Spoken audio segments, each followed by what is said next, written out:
Hello મિત્રો, કેમ છો? આઈ હોપ તમે સૌ મજામાં છો. મિત્રો, આ વિડીયોમાં આપણે જોવાના છીએ ધોરણ 11 માટે સંસ્કૃતની પ્રથમ પરીક્ષાનું પ્રશ્નપત્રનું પરિરૂપ જોઈશું, બ્લુપ્રિન્ટ જોવાની છે કે કઈ રીતે તમારા પ્રશ્નો પૂછાવાના છે, કયા પાઠમાંથી કેટલું પૂછાવાનું છે અને કયા કયા પ્રશ્નો આવી શકે છે. તમામની આપણે આ વિડીયોમાં વાત કરવાના છીએ. ચેનલ ઉપર ન હોય તો એકવાર જરૂરથી ચેનલ સબસ્ક્રાઇબ કરી દેજો અને બીજા વિષયની બ્લુપ્રિન્ટ પણ જોઈ લેજો. ચેનલ ઉપર મોજૂદ છે, તમારા માટે ઘણું બધું કન્ટેન્ટ આવવાનું છે, તો ચેનલ સાથે જોડાયેલા રહેજો. ચાલો આપણે સંસ્કૃતની બ્લુપ્રિન્ટ જોઈ લઈએ.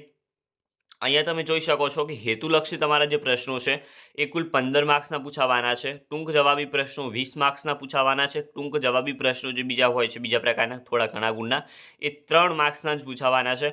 અને વિસ્તૃત જવાબના પ્રશ્નો 12 માર્ક્સના, એમ કુલ તમારું 50 માર્ક્સનું પેપર થવાનું છે.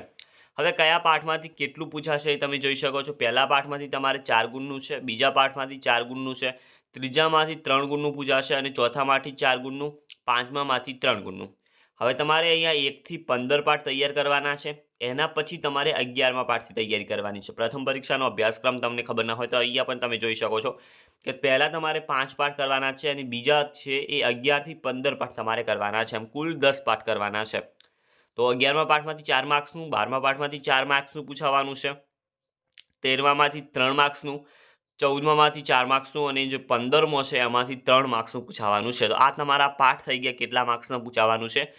ન્યાય તમે જોઈ શકો છો 2 માર્ક્સનો ન્યાય પૂછાવાનો છે, તો તૈયાર કરી દેજો. છંદ અલંકાર 2 માર્ક્સના છે. સંસ્કૃત સાહિત્યનો ઇતિહાસ જે તમારી બુકની છેલ્લે આપેલો છે એમાંથી 6 માર્ક્સનું પૂછાવાનું છે અને અપઠિત એમાંથી 4 માર્ક્સનું પૂછાવાનું, 4 માર્ક્સનું અપઠિત પૂછાવાનું છે. તો અહીંયા તમે જોઈ શકો છો કે આ 4 માર્ક્સ થઈ ગયા અને 10 માર્ક્સનું તો તમારી બુકની જે પાછળ આપેલું છે એમાંથી પૂછાવાનું છે, તો તૈયાર કરી દેજો એ પણ. હવે આપણે જોઈ લઈએ પ્રશ્ન રૂપનું પરિરૂપ કઈ રીતના આવવાનું છે. તો પહેલાં તો આવશે તમારે પદ્યખંડનો માતૃભાષામાં અનુવાદ કરવાનો છે. કોઈ પણ એક જ કરવાનો છે. તો તમારે શ્લોકો આપેલા હશે, આનો અનુવાદ કરવાનો છે. 4 માર્ક્સનું અનુવાદના 4 માર્ક્સ છે, તો તૈયાર કરજો. કોઈ પણ એક જ અનુવાદ તમારે કરવાનું રહેશે. વિવરણાત્મક નોંધ તમારે લખવાની છે, જેના 2 માર્ક્સ છે. તો વિવરણાત્મક નોંધ આવશે, શ્લોક પૂર્તિ આવશે 2 માર્ક્સની. અહીંયા તમે જોઈ શકો છો વિવરણાત્મક નોંધ અથવામાં આપેલી છે, એટલે ગમે તે એક જ તમારે લખવાની છે. અહીંયા પણ શ્લોક પૂર્તિ ગમે તે તમારે એક જ લખવાની હશે, 2 આપી હશે એમાંથી ફક્ત એક. પછી છે નીચે આપેલા વિકલ્પોમાંથી યોગ્ય વિકલ્પ શોધી સાચો જવાબ લખવાનો. તો 2 વિકલ્પો આવવાના છે તમારે, 2 માર્ક્સના 2 વિકલ્પો આવવાના છે. તો આ થઈ ગયો તમારો વિભાગ એ. વિભાગ બીમાં શું આવવાનું છે? તો ગદ્યખંડ એટલે કે પાઠમાંથી આવશે અનુવાદ કરવાનું, કોઈ પણ એક જ કરવાનું છે, 4 માર્ક્સ. વિવરણાત્મક નોંધ આવવાની છે, 2 માર્ક્સ, એક જ લખવાની છે, 2 આપેલી હશે. રિક્ત સ્થાનોની પૂર્તિ એટલે કે ખાલી જગ્યા તમારે 2 આવવાની છે, 2 ખાલી જગ્યાઓ આવશે પાઠમાંથી. પછી વિકલ્પ આવવાના છે 2, તો થઈ ગયા 2 વિકલ્પો. હવે વિભાગ સી, ગદ્યખંડ વાંચી નીચેના પ્રશ્નોના જવાબ આપો. 4 પ્રશ્નો હશે અને એક ફકરો ગમે તે તમને આપેલો હશે, તો એ તમારે લખવાના રહેશે. 4 માર્ક્સ છે, એક માર્ક્સના. સમીક્ષાત્મક નોંધ કોઈ પણ એક લખવાની છે, 2 માર્ક્સની. સમીક્ષાત્મક નોંધ પણ આવશે. સંદર્ભ લખવાનું છે કોઈ પણ એક, એના 2 માર્ક્સ છે, તો સંદર્ભ પણ પૂછાશે આ વખતે.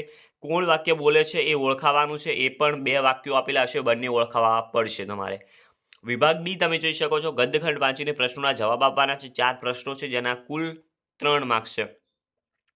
અહીંયા થોડી મિસ્ટેક થયેલી છે, 4 માર્ક્સ આઈ થિંક હશે, કારણ કે 4 પ્રશ્નો હોય તો 4 હોવા જોઈએ. ગુજરાતી પ્રશ્નોના જવાબ આપો. કોઈ પણ 2 જ તમારે પ્રશ્નોના જવાબ આપવાના છે અને 4 માર્ક્સના છે. એકના 2 માર્ક્સ છે, યાદ રાખજો. અને કોઈ પણ 2 જ તમારે ગુજરાતી પ્રશ્નોના જવાબ આપવાના છે. અને છેલ્લે છે રિક્ત સ્થાન પૂરો, એટલે કે ખાલી જગ્યા પૂરવાની છે, 3 માર્ક્સની. 3 ખાલી જગ્યાઓ વિભાગ ડીમાં પણ આપેલી હશે. છેલ્લો વિભાગ તમે જોઈ શકો છો, વિભાગ ઈ.